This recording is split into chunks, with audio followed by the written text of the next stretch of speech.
Hey everybody, I'm Zach. And I'm Jesse. You're watching Tesla Time News. Episode 431. On Now You Know.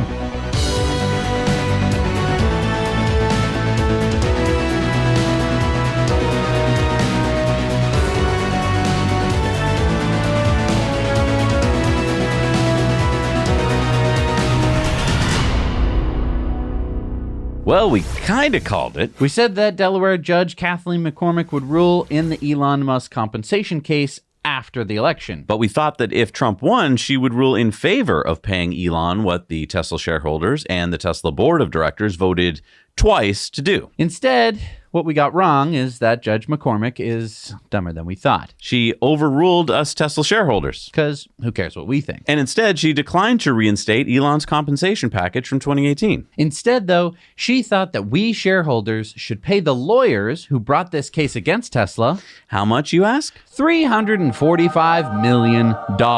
Yeah, let's pay for legal fees for a guy who owned 9 shares of Tesla. Judge McCormick wrote in her ruling, even if a stockholder vote could have a ratifying effect, it could not do so here. And Elon wrote, absolute corruption. And let's be honest, this is corruption. Plain and simple. I've said it before and I'll say it again. In my opinion, Judge Kathleen McCormick is a political hack. Now, I've been on this planet long enough to know one when I see one. Before becoming a judge in Delaware, McCormick worked as a lawyer at a law firm in Delaware called Young Conway. And for decades, this firm and its employees were large donors to Joe Biden. Back in 2016, Hunter Biden threw a campaign bash for Congressman John Carney at the Young Conway law firm in Wilmington, Delaware. Joe Biden, who was vice president at the time, graced the event as the keynote speaker. Carney, a longtime chum of Joe Biden, spanning over 4 decades, eventually clinched the governorship and tapped Kathleen McCormick, a former partner at Young Conway, for a seat on the Delaware Chancery Court. Fast forward to March 2018,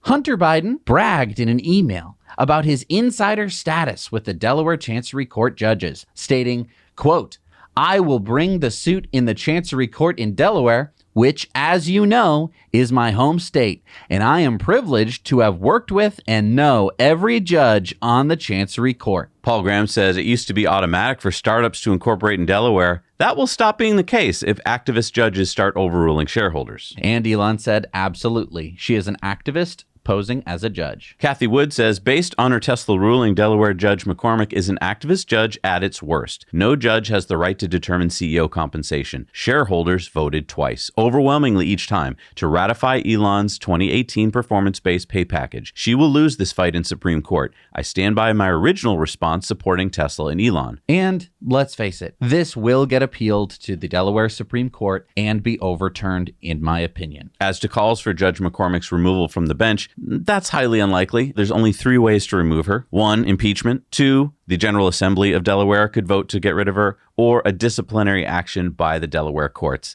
And I just highly doubt that Delaware will do any of these. I think that they should, though, because it's state suicide to do this. Everyone's going to move all their businesses out of Delaware, and Delaware is going to become a nothing state. Yeah. All they have right now is that, hey, we're good for business. As soon as you're not good for business, what do we need you, Delaware? Yeah, it's so true. And a lot of other states have copied a lot of Delaware's laws over the years. So there's plenty of other states with very similar laws that lawyers know all about. Tesla said a Delaware judge just overruled a supermajority of shareholders who own Tesla and who voted twice to pay Elon what he's worth. The court's decision is wrong, and we're going to appeal. This ruling, if not overturned, means that judges and plaintiffs' lawyers run Delaware companies rather than their rightful owners, the shareholders. Elon said shareholders should control company votes, not judges. And just to reiterate for those who may have been following this case closely, this was the shareholder vote. Is that the one back in 2018 before we knew that Elon could pull this off? It's almost identical to the one that just happened again when they moved to Texas. Jason Calacanis says Delaware is a disgrace. We can't have the corporate standard be a kangaroo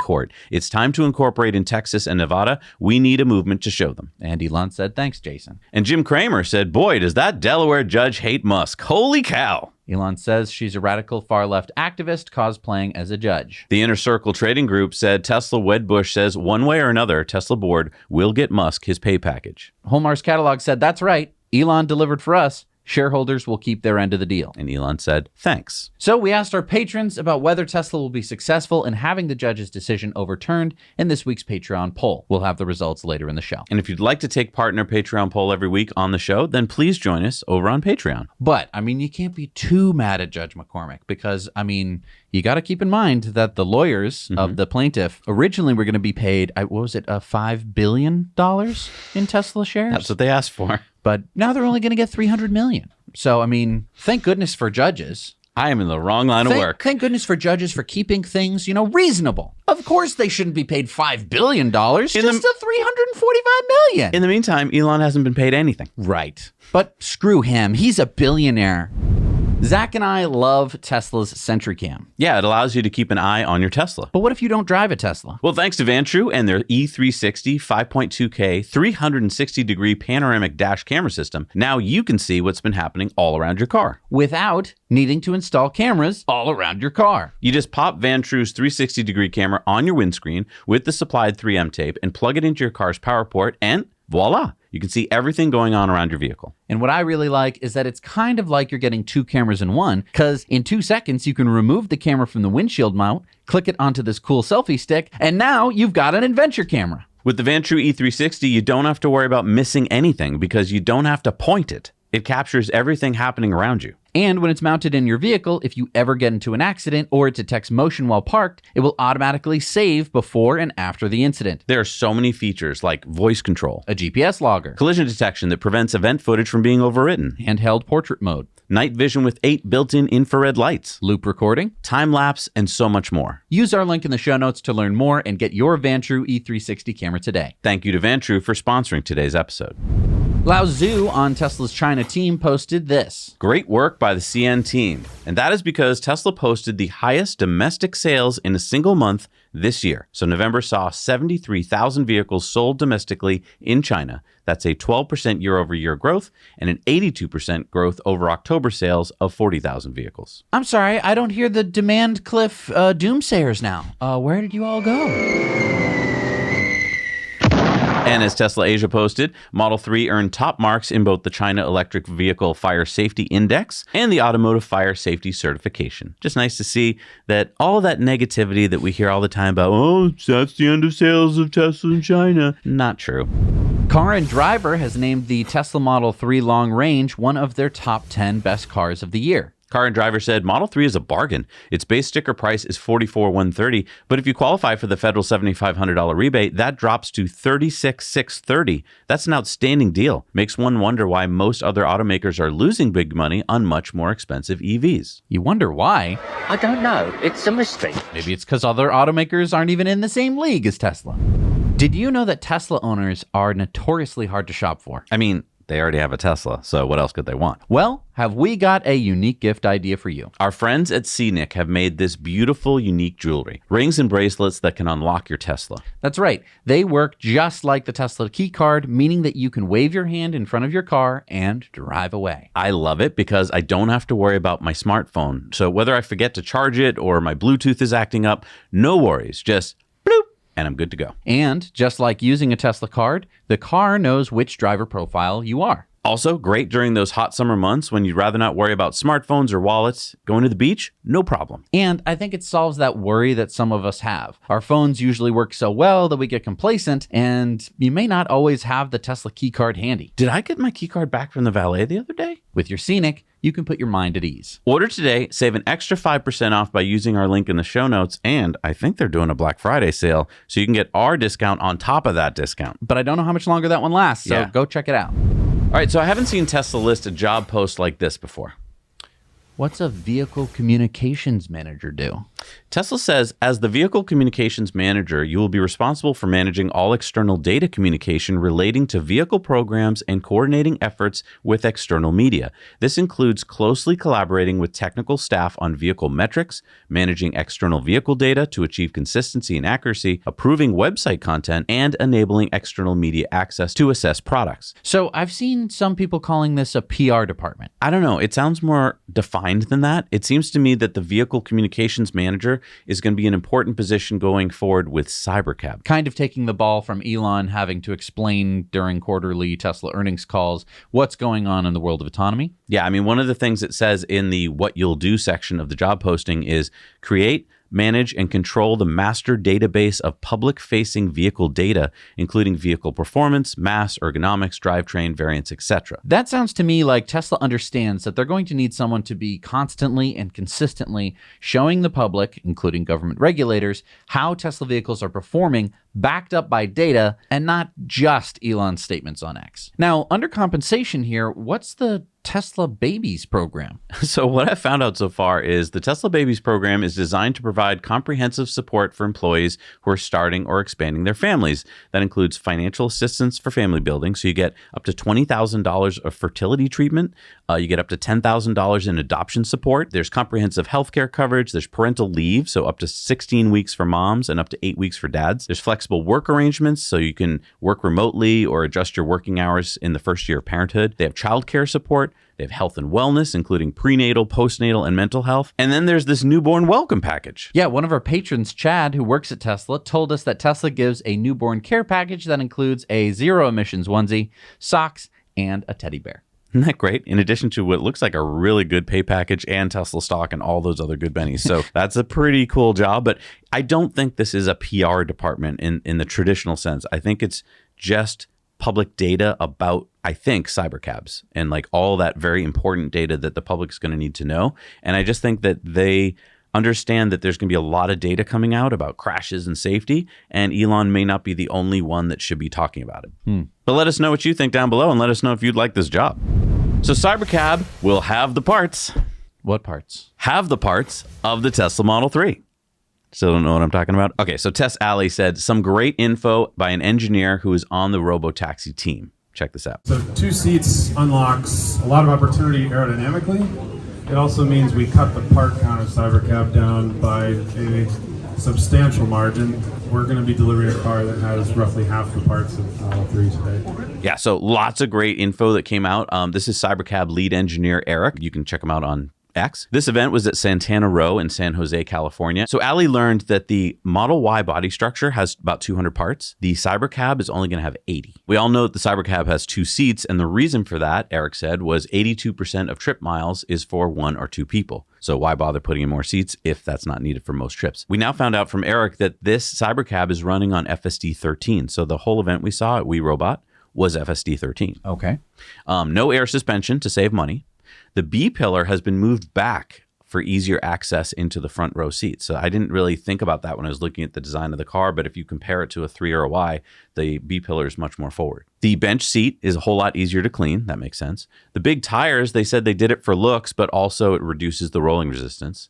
The big trunk they have in the back, we now find out that it can hold a foldable wheelchair, it can hold some bikes, and it can hold a golf bag, 2 carry-ons, and 2 big, large luggage at the same time. The screen in the Cybercab is the largest of any Tesla, and it's a 21-inch screen with the same resolution as a Model 3. And basically, he said they went for efficiency, right? Because the more efficient the car is, the lower the maintenance, the lower the weight, the lower the cost. It's just so cool to be learning all of this new data around this new vehicle that no one has ever experienced before. I know that we have seen some like autonomous buses that are like at an airport and it takes you from the parking lot to another parking lot. This is a brand new thing. Do or do not. There is no try. It's so cool to think that you could own one. It is. I mean, it's a weird way to think about like it. Teslas are the future, but this one's clearly the future because there's no pedals and no steering wheel. And there's no more shotgun. True. Both seats are kind of the same. I call shotgun. I think the really interesting thing to me is that it goes back to that quote from Henry Ford, where he said, if I had asked what people wanted, they would have said faster horses. That was, of course, in reference to building like the Ford Model T. If Elon had asked what people had wanted, they Heads up display. Right. Well, they would want like, I want a car that's more fun to drive. And it's like, but would you though? Or do you want to just watch a movie while you go somewhere? Right, because that's more fun. I think it will be. And I think that everyone who thinks like, no, I wouldn't want that, are the same people who said the exact same thing about HD TV. Oh, I don't need that. I can see the basketball game fine. All right, it's time for the Cybertruck Roundup. Yeehaw! the Cybertruck Roundup. So it snowed the other day. It did. Let's see what it did to the Cybertruck. All right, so this is something that I've wanted to test on the Cybertruck since I saw that I'm hitting a windshield wiper like this. We have a fresh coat of snow in the truck. I wish I could have had it snow more. I try it, but this is what we get. Sorry, Mother Nature insults with that. So first layer of snow on the truck. Big old windshield wiper. Normally, the windshield wiper's got to go up. This one's got to go down.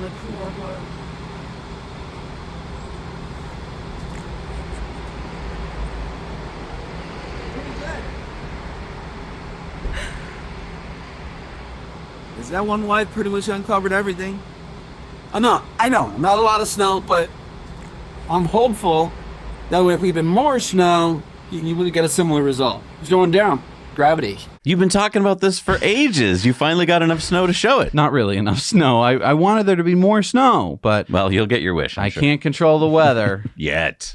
So Tesla posted this week, here's what's coming in the 2024 Tesla holiday update. So this should be arriving this week to Cybertruck owners as an over-the-air software update. So first up, Tesla app on Apple Watch. So use your Apple Watch as your phone key. You can also view battery charge, open frunk, and turn on climate control. And it sounds like more features will come after that. What took them so long? I don't know. That's so weird. Save dash cam and Sentry Mode clips to your phone. So watch your dash cam and Sentry Mode clips directly from the Tesla app and save them to your phone to edit or share.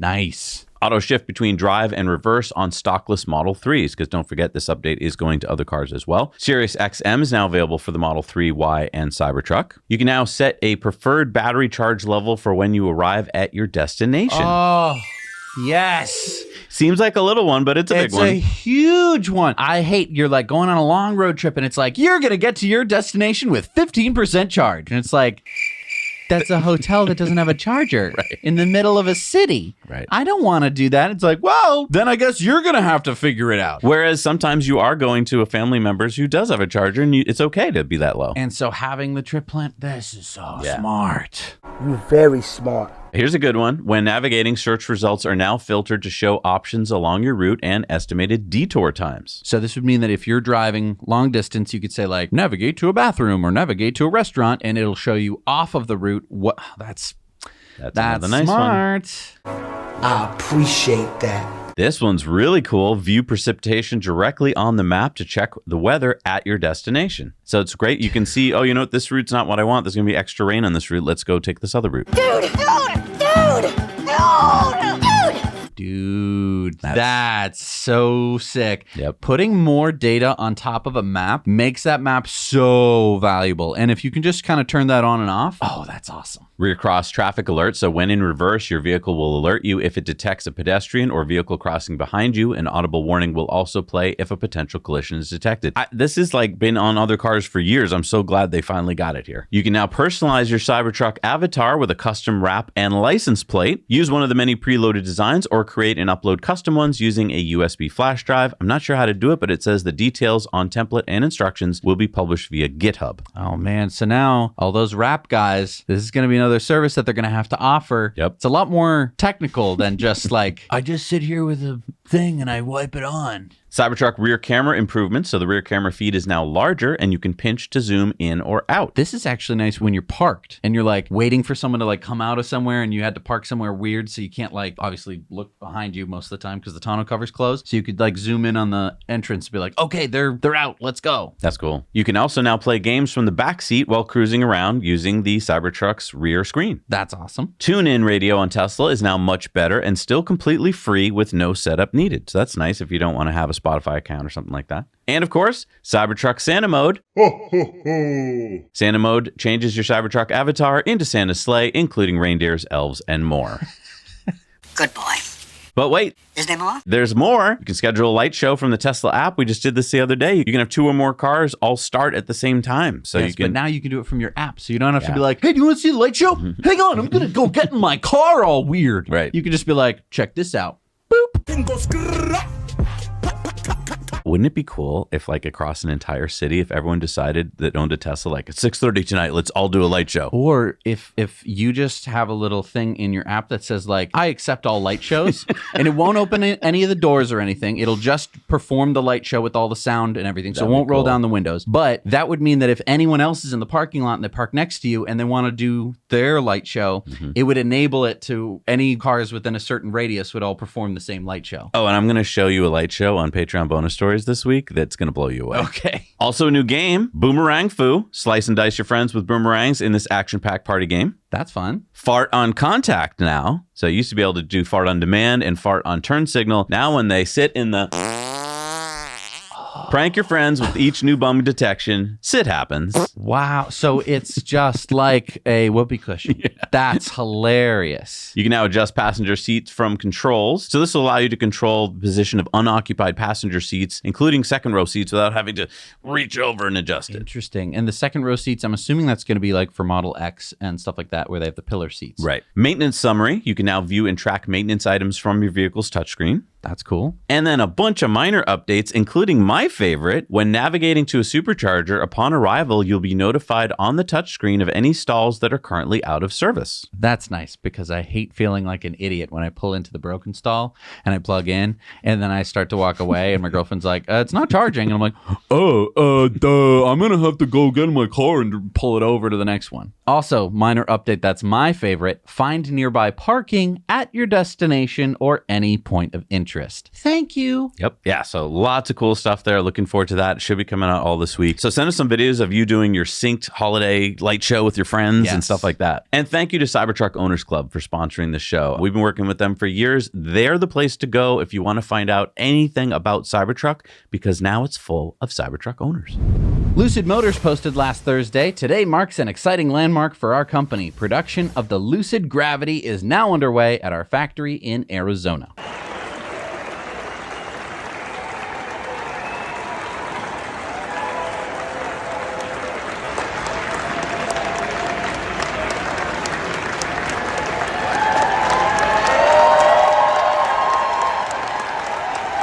So Lucid's Gravity order page is open with just the Grand Touring for $94,900 available now. The Gravity SUV seats up to 7 people, has a projected EPA rated range of 440 miles, up to 120 cubic feet of cargo space, up to 828 horsepower, and it ships with a Tesla NACS charge port. Great. So, I mean, there's just $94,000. It used to be, if you wanted an electric SUV, it would cost $94,000 and not, what is a Tesla Model Y today with all the incentives? Oh, yeah. Depending on your state, could be as low as in the 30s. Yeah. Insane. It is insane. So according to the EPA, Tesla has had the highest fuel economy of any auto manufacturer for 7 straight years. So you're telling me that in 2015 and in 2016, Mazda had better fuel economy than Tesla? And in 2017, Honda had better fuel economy than Tesla? Well, here's what the EPA said in that little 3 there. Okay. It says manufacturers below the 150,000 threshold for large manufacturers are excluded in years they did not meet the threshold. Lame. Okay, so who had the worst fuel economy? No. Let me guess. Ford. Well, Ford has definitely had years at the top on the worst fuel economy naughty list, but lately that honor goes exclusively to Stellantis. And I was trying to make a grok joke to show Elon fighting Jim Farley in a boxing match, but this is what it came up with the first time. And then I was like, that's not Jim Farley. And then this is what it gave me the second time. More like a Chris Farley. But yeah, it shows you that one of the problems is when you get data from like the government, they get to decide how to make the data. And I think this rule of like 150,000 threshold, why? As we're going to see later in the show, another group picks a completely different threshold. And so you just get wrong data. I hate this. But basically, yeah, Stellantis, you're definitely on the naughty list. Now, hey, what's this column for the overall vehicle with the highest fuel economy? Well, it's just what it says. Yeah, but the Tesla Model 3 held that title in 2020 and 2021, as it should, with over 138 miles per gallon equivalent. But then how did the Lucid Air take the title away in 2022 with only 131.4 miles per gallon equivalent? And Lucid definitely didn't sell 150,000 cars. And again, why is the Hyundai Ioniq 6 getting rated highest on 137 miles per gallon equivalent if the Model 3 is higher? How did the EPA even arrive at these numbers? Again, EPA said vehicles are shown based on estimated real-world fuel economy as calculated for this report. These values will differ from values found on the fuel economy labels at the time of sale. For more information on fuel economy metrics, see Appendix C. Okay, let's find Appendix C. Here it is on page 163. Blah, blah, blah, blah. Okay, methodology are detailed in Appendix D. Okay, I'm sorry. Let's go to Appendix D. Look, to be honest, I read all 7 pages of Appendix D after falling asleep a couple times, and I still don't know how they came up with these numbers. Now, I'm going to call bull on the EPA. The more I read, the less real it seemed. It just felt phony and made up, like the authors took many liberties, and that's just my opinion. So if you have time and you want to read the 187-page report, you can see what you think. But again, this information about highest fuel economy is wicked weird. Weird. Or wicked weird. At the end of the day, it doesn't really matter. Yeah, it does. I mean, this is the government. This is what we're going to all believe in history from time immemorial is what they said was the most fuel efficient car. And if we go back and some kid's writing a report in 2050, the Mazda was the most fuel efficient car. I just mean if you're buying an electric vehicle and it's a Model 3, it's going to be the most efficient. Yeah, but that's not what the government says. Interesting. It's ridiculous. Hello, sir. May I trouble you for a moment? I'm conducting a survey of electric vehicle owners. Are you, perchance, an electric vehicle owner? Yes, I am. I have a Model 3. Marvelous. Okay, well, then this won't take too long. I only have 5 quick questions. Would you buy the same vehicle if you had to do it all over again, considering price? Yes. Yeah, I think I would. Okay, I will mark that down here in my survey answers. Okay, would you buy the same vehicle if you had to do it all over again, considering performance? Well, I have the mid-range Model 3, so I might get the performance if I were to buy one again, and if we're talking just about performance, Okay. Well, would you buy the same vehicle if you had to do it all over again, considering reliability? Yeah. Would you buy the same vehicle if you had to do it all over again, considering comfort? Yes, although the Model Y would be nice. It does have a little bit more cargo space. Okay, I'll put that down here. Would you buy the same vehicle if you had to do it all over again, considering enjoyment? Yeah, although the Cybertruck is so much fun. If that had been available, I probably would go for that. 3 days later. Oh, hello, sir. What a coincidence bumping into you again. I have the results of the owner satisfaction by brand survey that you were part of a few days ago. Oh, yeah. Let me see. As you can see, sir, for the second straight year, Rivian topped the list with a 5 out of 5. But Tesla only got 4 out of 5?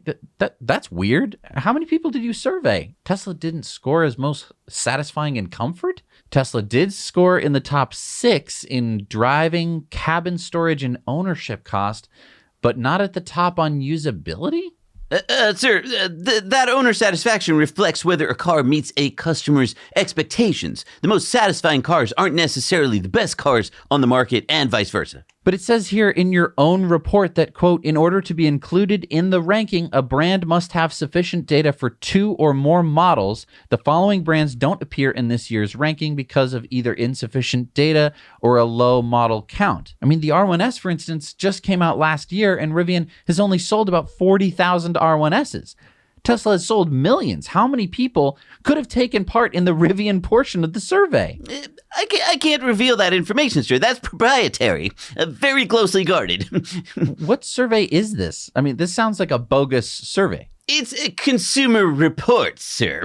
We have I know about you. Consumer Reports gets funding from the Ford Foundation, and Marta Tellado, who is your president and CEO, they used to be a VP and board member of the Ford Foundation. Can you say conflict of interest? It does sound like a conflict of interest. So, yes. Okay, so Consumer Reports came out with this thing, and they're like, Tesla isn't the leader, it's Rivian. Mm-hmm. And also, many of their questions are based all around, would you buy this vehicle or another vehicle? And if you're someone if you're talking to a Tesla owner, they may want to buy like the performance version. They may want to buy a Model Y. If they bought a Model 3 before, they might want to buy a Cybertruck now. Lots of them might want to buy a Cybertruck. But if you bought a Rivian, and you like it, you don't really have any other choice. You're like, well, I don't need a pickup truck because I bought the R1S, so I guess I'd buy the R1S again since you can't buy the R3. Right. Until you dive into the details of the survey, you don't realize that it's basically kind of juked to help out brands that only have a limited number of offerings. It's so weird. But wait, there's more. Rivian is working hard, keeping those customers satisfied by opening a new charging post. That's right, ladies and gentlemen. Rivian is proud to announce our new Joshua Tree charging outpost. Charging outpost? Don't you mean a 12-stall DC fast charging station? But there's so much more. There's a lounge area where adventurers can rest, and there are amenities like snacks, coffee, and a kids' play area. It looks like you have Rivian merch for sale too. I guess you forgot to mention that. Oh, the stalls are equipped with SAE J3400 plugs. So, Tesla plugs. Cool. As our founder and CEO, RJ Scaringe, says, to achieve widespread electrification, you also need a really good charging network. That's not RJ, that's Steve-O from Jackass. And now we're excited to bring the Rivian Adventure Network with its ease of use and exceptional reliability to other EV drivers around North America, investing in a future where charging on the road will be simple, sustainable, and convenient. That's not RJ, that's Christopher Reeve. Wait, you're saying RJ Scaringe is really Superman? No, I'm saying that Rivian talks a good talk about charging, but while Tesla is about to open a 168-stall supercharger with solar panels and grid-scale batteries in Coalinga, California, along with dozens of other locations around the world every week, Rivian is opening a single charger station, but it's got a cool gift shop / convenience store. But what we have to remember is that unlike Tesla, which doesn't spend hardly anything on advertising, Rivian, in their second quarter financials, reported $500 million in selling, general, and administrative expenses. Now, even with conservative estimates, Rivian probably spent tens of millions of dollars this year on advertising.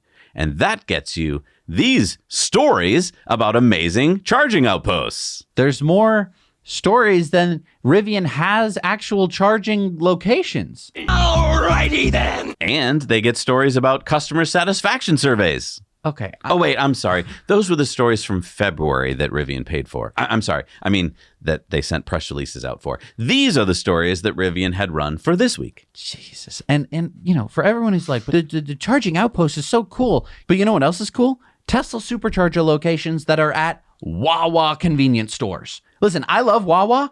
I don't even live near one, but I know what they are because I go supercharging through them.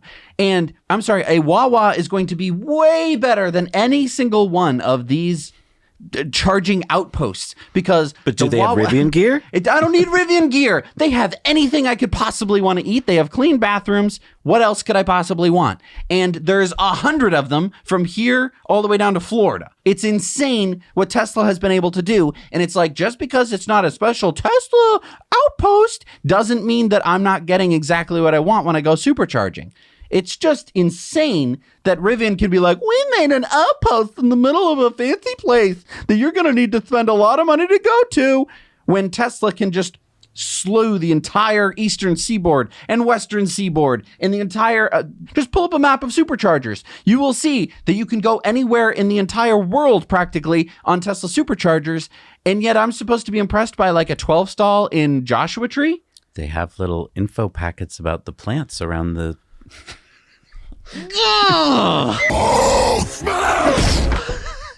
And yet they're going to spend all this money that they could have spent on a charging network just telling you about their stupid, like, it's a fun outpost. And I'm sure it's fun. But again, I don't care. See, Elon was on Capitol Hill on Thursday, along with Little X, holding an apple. They were meeting with members of Congress about DOGE, the Department of Government Efficiency. DOGE designer says breaking Elon Musk brought his son Little X with him to Capitol Hill today. And Elon says Little X is tough as nails. And he went on to say, teach him young, Little X is having a great time. There's so many great memes of like, if Little X points to you, you're fired.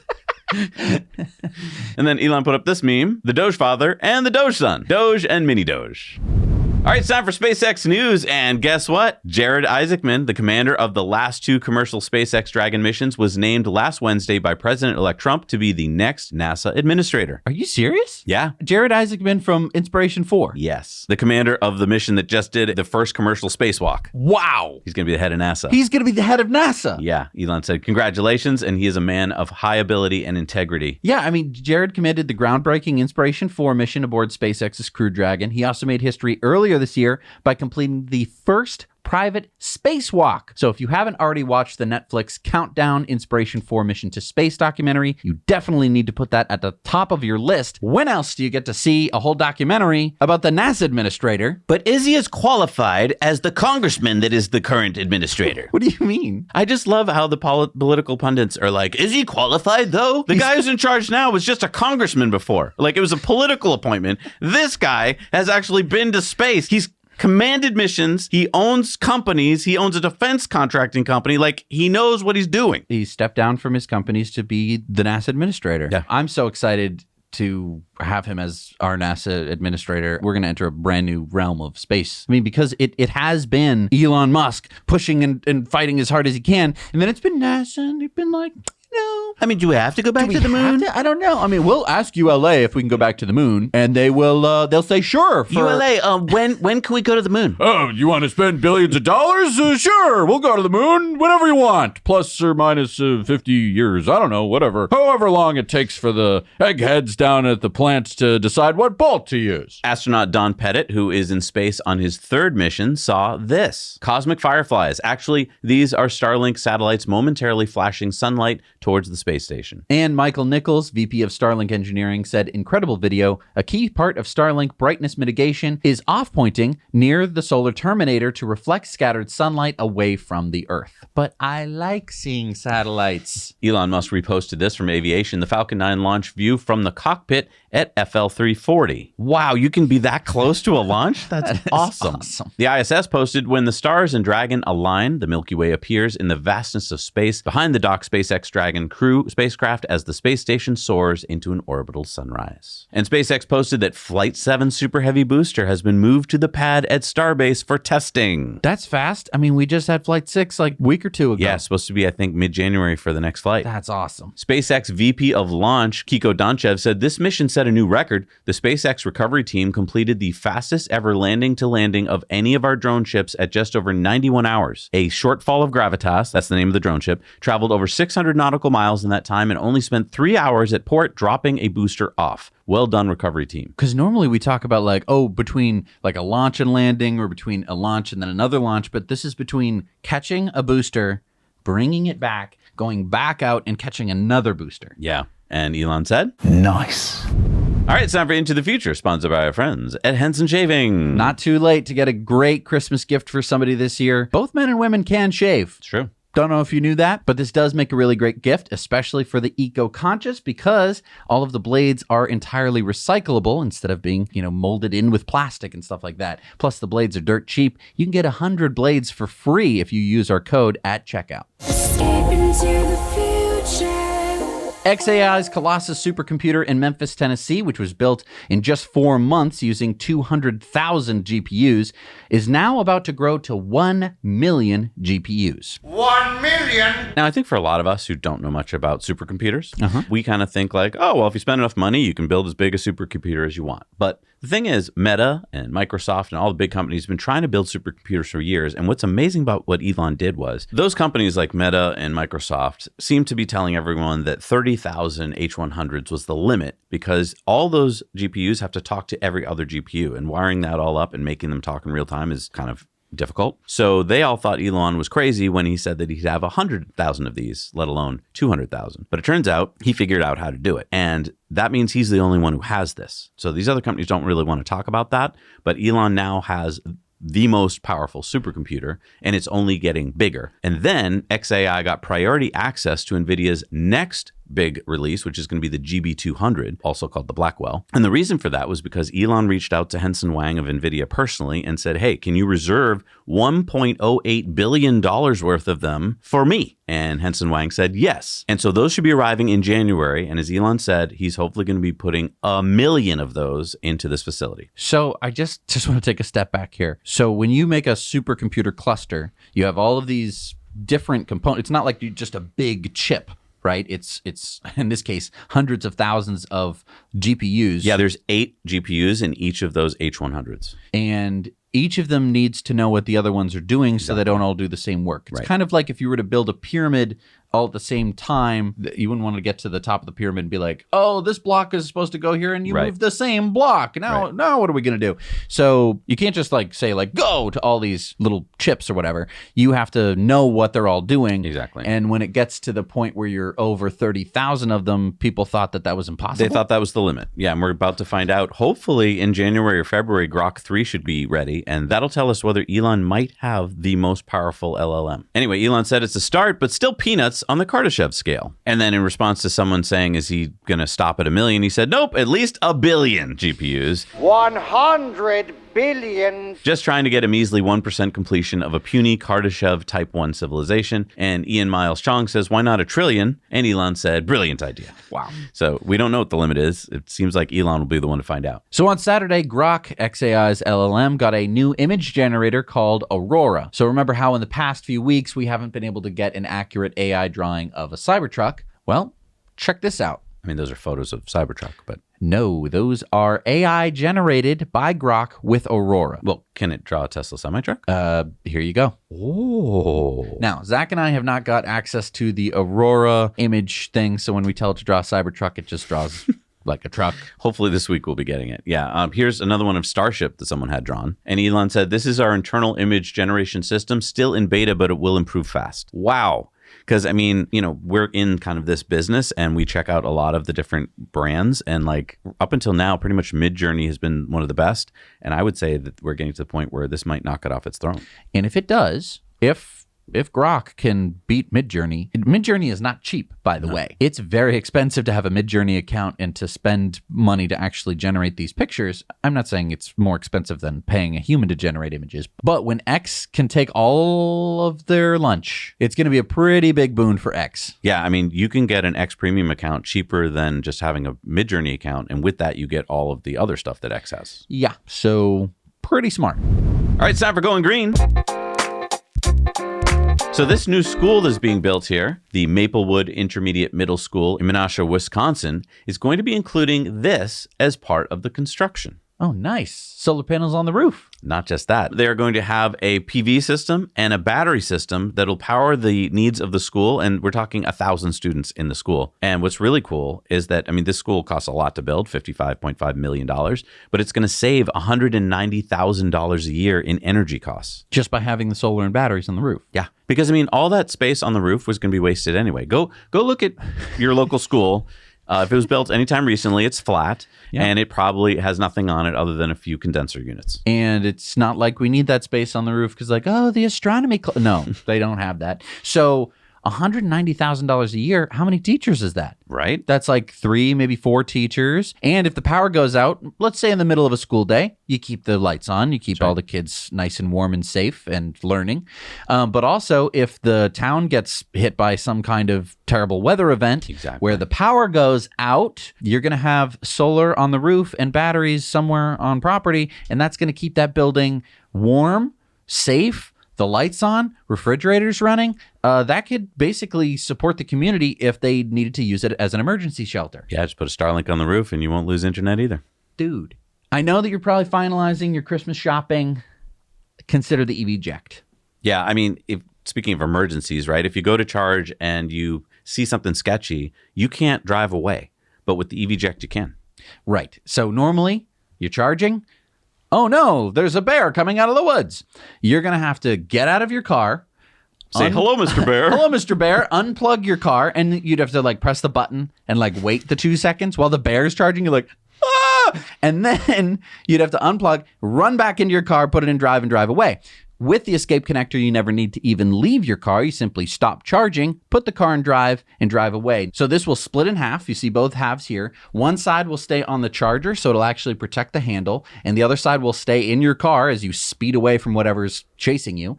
And this is going to make charging a whole lot safer. So when you pull into that charging spot and it's dark and it's scary out or it feels a little sketchy, simply pop this in. It's a great gift because you can get it for your mom, you can get it for your dad, you can get it for your sister. And if you use our code NYK, you can save even more. So head on over to evcheck.com and go get one of these today. It makes a great gift. All right, it's time for Sunspots. Is the title of this story Solar Trains and Batteries? Yeah, I was trying to do a takeoff of the Steve Martin, John Candy movie, Planes, Trains, and Automobiles. So how do trains fit with solar and batteries? Well, a company called SunTrain cites this 2023 U.S. Department of Energy study that said that the U.S. will have to double our current transmission network by 2040 to meet projected demand of 115,000 gigawatt hours of electricity. So SunTrain's idea is that instead of running mile-long trains full of coal to burn in a power plant, why not fill up those train cars with batteries full of energy from sunny states? SunTrain says, while the transmission grid is already close to capacity, the railroad grid is not. SunTrain can move gigawatt hours of renewable energy. A single SunTrain can deliver the energy of 2 nuclear power plants operating for an hour across the existing rail network to where and when it is needed. So you have a train and you fill it with batteries and you charge the batteries and you drive it somewhere else and you discharge the batteries instead of just having a wire? Right, because that's a big expense. It sounds simple, like a wire, but it actually takes decades to build. I mean, this sounds good in theory, I guess, but have they actually done it? Well, they completed their first test with 750 kilowatt hours of batteries, pretty tiny compared to the 1.9 gigawatt hours 100-car train that they'll eventually want to run. What are the next steps? I mean, this sounds really expensive to get off the ground. Well, yeah, trains aren't cheap. Their next step is to test a 20-car train with 384 megawatt hours of batteries to run from a former coal plant to another former coal plant 125 miles away, where they will connect the batteries and power the grid. SunTrain is applying for a grant from the DOE's ARPA-E program to help cover the cost of the $125 million pilot project. So I see that SunTrain has launched a crowdfunding campaign on Republic to raise money for this pilot program as well. Yeah, I saw that. We're reaching out to SunTrain to learn more directly from them. And if all goes well, we'll be able to bring that to you. What? This is the dumbest thing I've ever heard. Oh, really? Yeah. Build a wire. I agree with you. It's just that if you've looked at some of these projects, and hopefully with the new administration, we'll be able to cut it's mainly paperwork that keeps these projects from getting built. But Right. Transmission lines are notoriously, they take so long to build. So I guess this is like symptom. This is a symptom of a problem. As soon as it's like, oh, it's cheaper to build a train full of batteries, you're in trouble. Yep, that's a good point. Build a wire. I'm sorry. What the fuck? But you know what is much faster than that and much cheaper is putting solar and batteries in your house. So if you'd like to become your own small energy provider, talk to our friends at EnergyPal. They are the solar and battery experts. They can help you go solar for less. The link is down below. Let them know that Zach and Jesse sent you. All right, it's time for our video contributor stories of the week. What do we got this week? Check out what Tony's got. Hey, Zach and Jesse. This is Tony in California at the end of a long weekend road trip here, showing off a new piece of gear that I have. This is the Camper Kit Lite from a company called Frugal, and this is basically a storage drawer that gives you this 4-inch tall drawer that's designed to be just tall enough to accommodate most of your propane camping stoves or even an induction cooktop. And it has these gaps here in the back so that if you had an induction cooktop or if you had like a pump with your water, you could run those lines through here to access your battery that you might store somewhere else in the car. And the thing that I really like about this is it's a piece of kit that enhances your camping experience, but is designed to be useful in normal, ordinary, everyday circumstances. So you've got this great drawer here where you could put a lot of different stuff, whether it's your camping gear or if say you're in a trade, like maybe you're an electrician, you could put tools in here. You can still access your sub trunk. And then if we come around onto the rear doors of the vehicle, you'll see that with your chairs up, you still got seating space. And just like an ordinary vehicle, but then when you fold these down, you have access to that sub-trunk space, that second sub-trunk space, mid-sub-trunk space that's normally so short you can't put stuff in it, but the Camper Kit Lite gives you an extra 4 inches of height, so this actually becomes a useful compartment. I've got pillows and stuff here, and then if you wanted to sleep in this, you've got one more piece. That's these 4 boards that are also tailored to fit into your Tesla. Sit on your seat back like that. Then you take your 2 sub-trunk covers. These are the stock sub-trunk covers that came with your Model Y from the factory. You lay them out like so. And you've got a continuous flat surface for laying out your mattress. And this gets rid of that little bit of slope that you have when you just lay on your seats normally, while also giving you some really good cargo space. And this is me and my wife's first trip using this car camper light, so we're still figuring out and optimizing exactly what we're going to store in it and how we're going to use it. But thus far, I've really enjoyed it. I believe Jimmy sells these on his site, Frugal. But if you're a DIYer, I believe he also makes the plans available. So if you have access to the tools and the skill set, you could make one of these yourself. And I've really enjoyed this first use case of it. I'm looking forward to using it for years to come. I hope you guys find this interesting. Now you know. Wow, thank you, Tony. That was frugal. That's really cool. I feel like that's going to be a new verb. Let me frugal that real quick.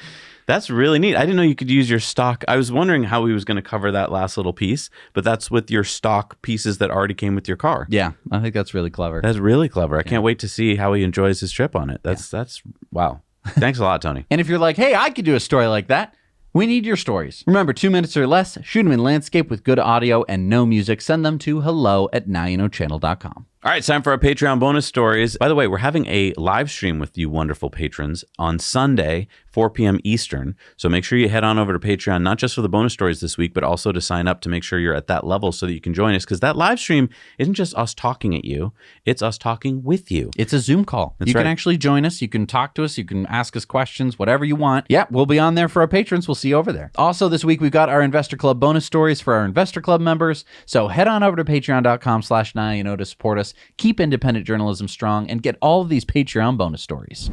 All right, we're back from our Patreon bonus stories. It's time for the poll. We asked, will Tesla be successful in having Judge McCormick's ruling overturned? Overwhelmingly, they say yes. So hopefully a lot of lawyers in our group that know what they're talking about. All right, it's time for Elon's X's of the week.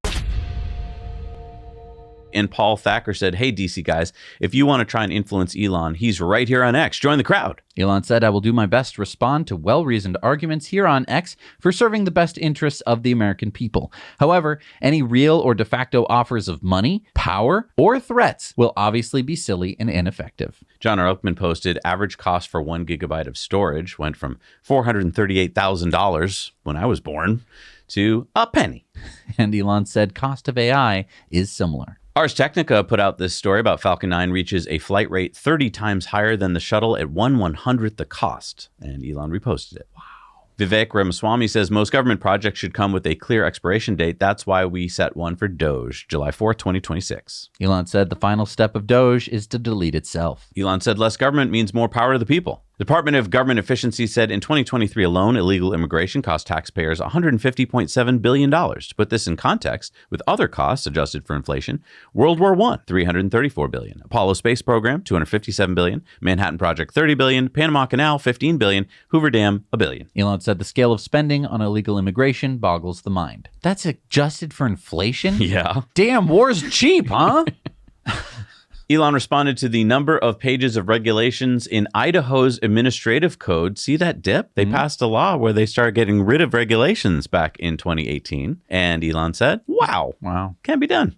Sean McGuire says, didn't every single long vote count go towards the Democrats? At least one of which had ballots disappear. Elon says, must be a coincidence. Elon responded to this meme, the only time anyone should watch the news is to study how psychological manipulation works on the general public. And he said, true.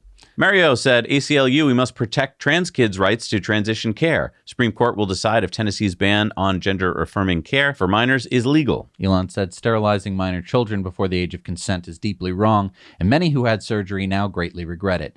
And then Elon said, defund the ACLU. Elon then was talking about the massive waste in healthcare spending. Look at that. Look at how much is spent on different parts, like operational You got waste. to administrate. Everybody knows that's the life-saving part of any operation is the administrative part. Wasteful healthcare spending can reach up to $935 billion a year. That's almost $1 trillion a year.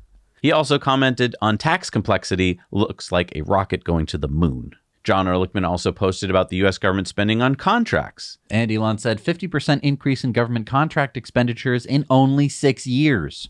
Scott Manley says, given that Trump really likes to publicly reverse course on decisions of prior administrations, someone should tell him about the current end-of-life plan for ISS and how he could save the most expensive thing built by humans. Elon said the ISS requires a lot of care and feeding, time to say goodbye and move on to the moon and Mars. I still think that they should deorbit it in sections, and then we get to have the place where people were up in space, but you have it in like museums all around the world. Oh, like save it. Yeah. Wouldn't that be fun? And can it's you like, do that? Well, with Starship. Capture it. I mean, a lot of them got up with the space shuttle, which had a bay, and if you had a Starship with a bay, it could That's a good re-land. I'm not saying it's we could auction the parts. easy. We could auction the parts, but I just think that like a lot of these modules were built by countries. Yeah. Send the modules back to the countries. Have kids go visit the modules that were built and had astronauts in them. It's so cool. Elon said this is a big part of the reason your children are not getting a good education, and this is the growth in administrative staff, principals, teachers, and students in U.S. public schools. Again, administration's so important. When you're teaching somebody, it really matters who's above them. The teachers and students are the little blue. Yeah, it went down.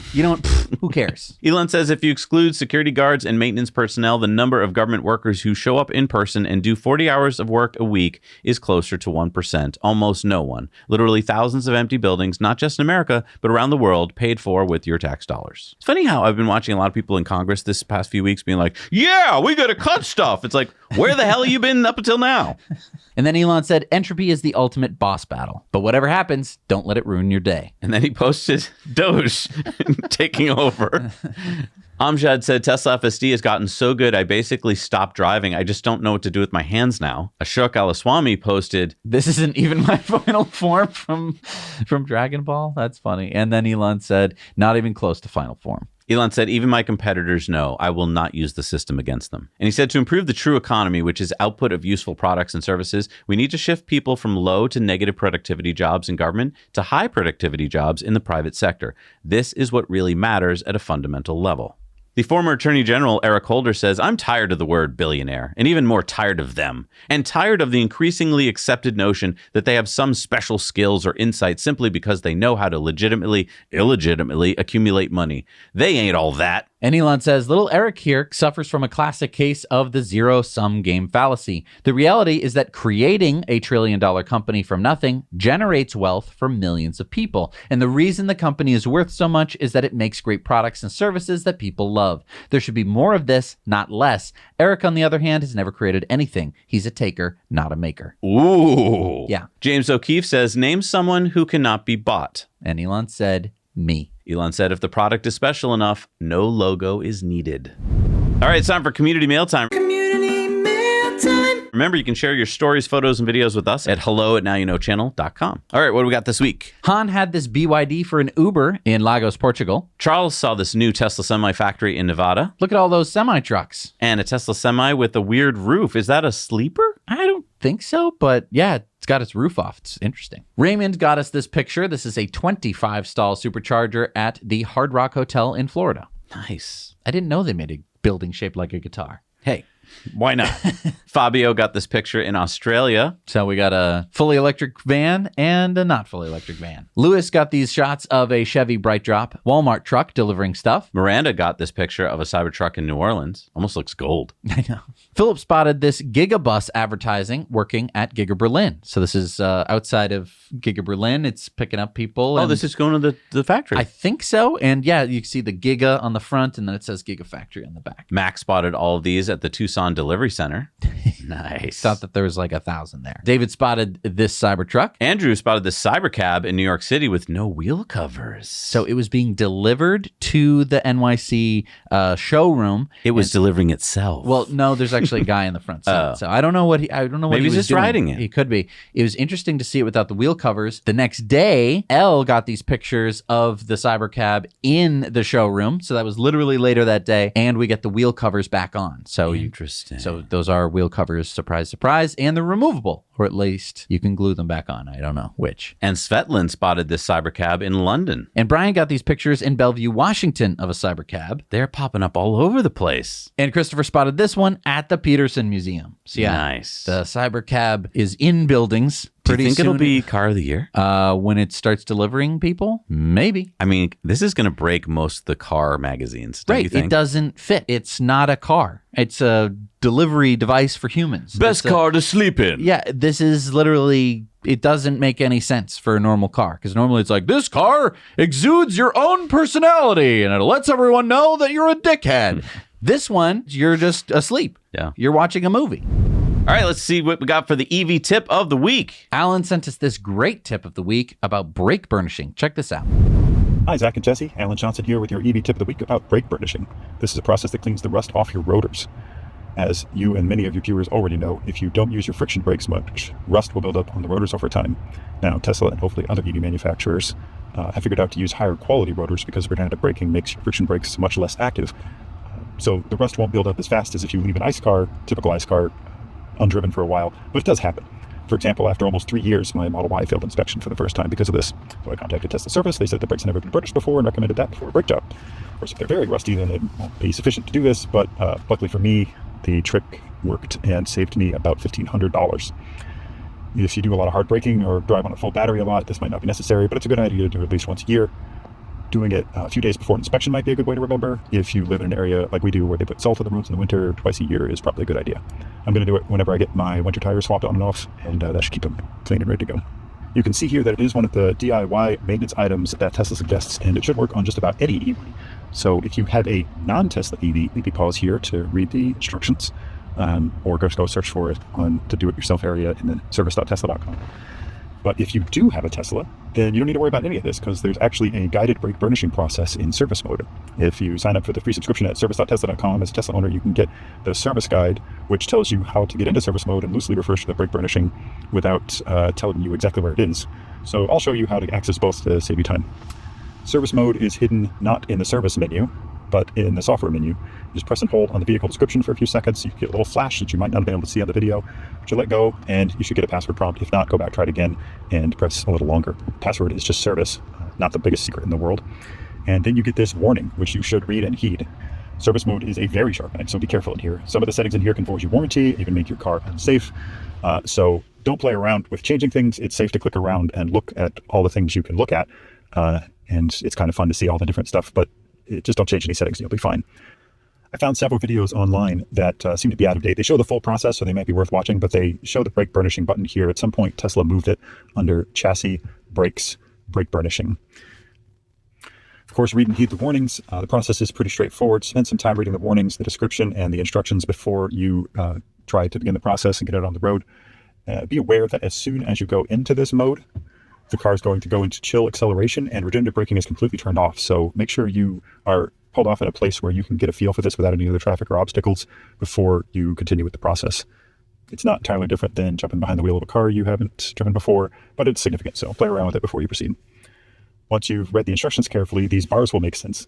The top bar shows how hard you're pushing on the brake pedal, and it turns green when you have pressed hard enough. It stays red and then it gets the first part turns green. If you go too far, it turns red again.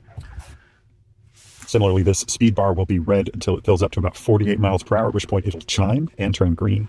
At that point, you want to make sure there's nobody behind you, you're not coming up into a curve, and then start pressing on the brake pedal, get it between those two bars quickly, and keep it there until the speed gets down to about 10 miles an hour. You'll hear another chime, at which point you take off the brake and drive normally. And the cool down will fill up with blue and start counting down 25 seconds.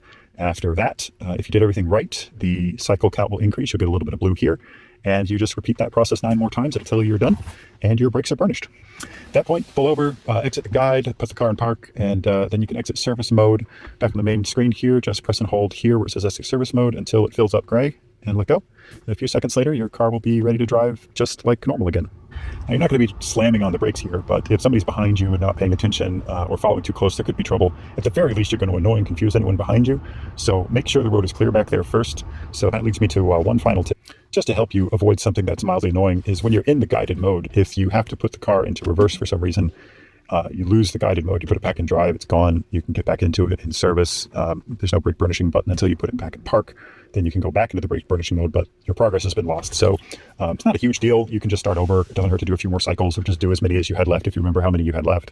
But to avoid that, use a pull-off or parking lot that lets you turn around without reversing when you're getting out of the way and letting cars pass you. Remember, be polite and safe. Make sure no one's behind you. Of course, you want to make sure the roads are clear and it's not raining. Just, be smart about it. Don't want to be braking hard unnecessarily in bad conditions. And the only downside of this is it does wear your brake pads a little bit, but that's exactly what they're designed for, and they are way cheaper and easier to replace than rotors. So hopefully that helps us all keep our brakes in good shape so that they're when we need them. And now you know. He didn't pass his inspection because his brakes were too rusty? He's just such a good driver. that he's been using regen so well. I mean, I get that for ICE cars. If it's rusty, there must be a problem, right? But like with the electric vehicle, you think the mechanics would know that's not a big deal. It's interesting because you do need to use the brakes in order to rub the rust off of your rotors. But comment down below whether you'd have the guts to actually go into this mode and turn off your regenerative braking. I think all you have to do is just drive a little bit more aggressively. Just like 4% of the time, you just go like, I'm going to go a little quicker, and then I'll actually use the physical brakes. Yeah, do it when you're like getting off the highway onto an exit or something. Maybe. Yeah, exactly. Thank you, Alan. And do we have any beautiful superchargers this week? We do. Well, this may not be a supercharger. Okay. But look where it is. It's in Dunalley, Tasmania. Wow. I think it's important that we realize that EVs are truly in almost every corner of the globe. That's definitely a corner if I've ever seen one. Wow. Yeah. That's beautiful. I Thank mean, you. It's literally at the corner of Tasmania. Thank you for sending those in. That's so great. All right, it's time for Supercharger reviews. Let's see what people have found out there in the world of superchargers. Hello, Zach and Jesse. This is Rom here in the UK. I am at a very new 4v3 store site in Stevenage near London, Hertfordshire, to the north of London. Here, bearing in mind that in Europe all the cars have CCS charge ports, the same charge port that is used by Tesla is used by almost everybody else here. We have a service station covered, accessible for everybody. Now I'm going to show you a little bit inside. A shop area under development, which is going to use the Amazon method of signing in with a credit card or debit card and then going to shop as you want to. Upstairs we have meeting area, loos and everything else, and we have a coffee shop here. So what we in fact have is the best way you could possibly imagine of stopping to charge your car. I think we'll have to give this site a 9 out of 10, even though it's just at its soft opening and we haven't got all the facilities working just yet. The future of electric motoring is here. Now you know. Hey, Zach and Jesse. We're here in Traverse City, Michigan, at a Tesla 10-stall 150 kilowatt in the Myers parking lot. It is a gigantic Myers, but there's absolutely nothing around here. I'd spin around, but there's nothing to see. So I'm going to give it a 4. Now you know. Hey there, Zach and Jesse. I am at the Johnstown, Colorado Supercharger. And really, that's all you need to know right there. 11 stalls here and a Buc-ee's. 10 out of 10. Now you know. Hi, Zach and Jesse. We are in Springfield, Missouri at Buc-ee's, and we are charging at one of the 16 V4 superchargers. And a really cool thing about these superchargers is that you get the Tesla, but you also, when you push up with it and then go out, you get a CCS charger. Another really cool thing, I'd take this out real. You have a key scanner if you don't have the Tesla app. So this is so cool. I love these. I give it 11 out of 10. Thank you so much for doing Supercharger reviews. If you want to, you can check out our website where we have a map that has all the Supercharger reviews on there, and you can upload your own. So be sure to do that. All right, what do we got for new superchargers? Number 142 in Norway is the 20-stall version 4 in Jessheim, Norway. Number 165 in South Korea is the 8-stall in Gimhae, South Korea. The 4-stall version 4 in Dunnigan, UK. Number 62 in Georgia is the 12-stall in Helen, Georgia. An expansion from 12 to 24 stalls in Orebro, Sweden. The 12-stall version 4 in Jacksonville, Florida.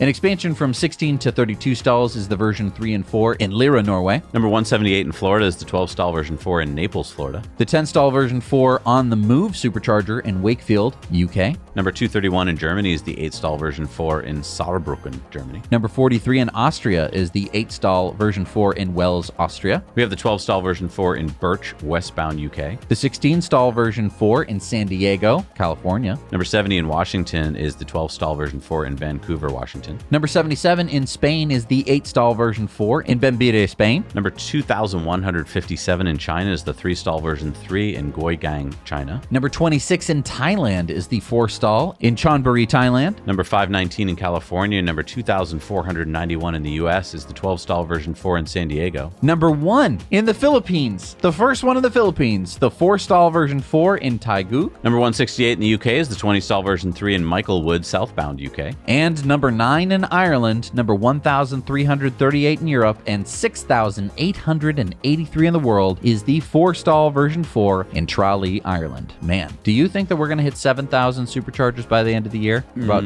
200 off? Maybe. We're not probably going not. 200 a week. But you know what's funny is that there's all this press about, Rivian built a charger somewhere. And it's like, good for them. I'm not trying to take away from that. Yeah, it looks and, great. There's a lot of press this week about EVgo building some new ones. Great. I'm not against that. It's just that there's no press ever, never, ever about Tesla doing anything, especially since they're doing so many. I mean, you see them every week on the show. Has there been a week where we go, oh, no superchargers this week? No. Every week they're expanding, building new ones, big ones, all over the place, places that people need them. It's an amazing network. So amazing that people who don't drive Teslas just don't really get it. And that's the part that just blows my mind. It's like they've been doing this for years, and yet there's just zippo press about it. It would be like if the iPhone came out and nobody talked about it. And some people had the iPhone, they're like, look at this thing. And if people are like, can you charge it? Yeah. Where do I charge it? And you're like, yeah, I know.